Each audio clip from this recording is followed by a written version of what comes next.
Hi guys, it's Elissa at Moat Cottage, the small space homesteading channel. And today I'm going to show you how to make a natural slug and snail trap. I've just had a bit of a clean up of the vegetable garden and cleared some of the summer stuff that had finished to start making way for the winter garden.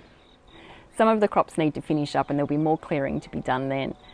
So in the meantime, I'm going to make some snail traps out of beer to get on top of the slug and snail problem before I start planting out any new seedlings. I have a milk container that's going to be the vessel to hold the beer, and I'll cut the top off.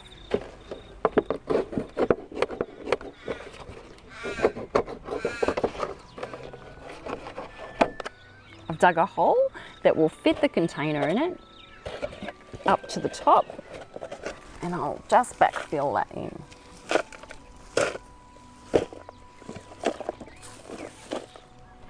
Get the soil up to the top of the container and try not to get any soil in.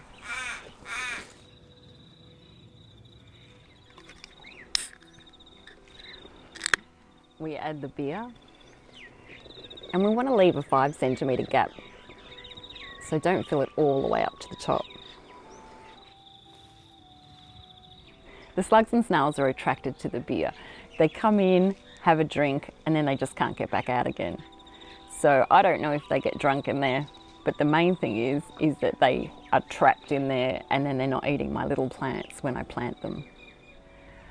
When it's time to water or you're going to get rain, put a bucket over it so that it doesn't fill up with water. Weigh it down with a rock so that it doesn't blow away. And if you live somewhere where it rains often, then drill holes in the sides of your bucket so that it can still be used and the snails and slugs can still get in. But make sure it's big enough for those big snails to get in. That way you can leave the cover on and the snails will still get into it and it shouldn't fill up with water unless you get floods. We don't get rain very often here at all. We're in a drought, so I'm going to leave it uncovered and just cover it up when I water. But I'll make sure I uncover the trap as soon as I've finished watering, because that's when the slugs and snails are really active, when the ground's damp. And I want to catch as many of those slugs and snails as I possibly can.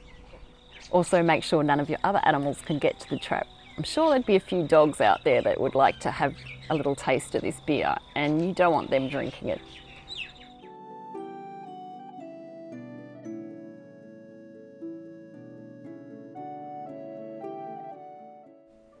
It's been 12 hours since we set the trap, and we've got some snails and slugs in there already.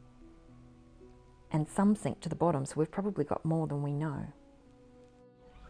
Another good idea is to wander around the garden looking at your plants and finding the slugs and snails that are around and just remove them. I give them to the ducks. Tell me in the comments below how you like to catch slugs and snails.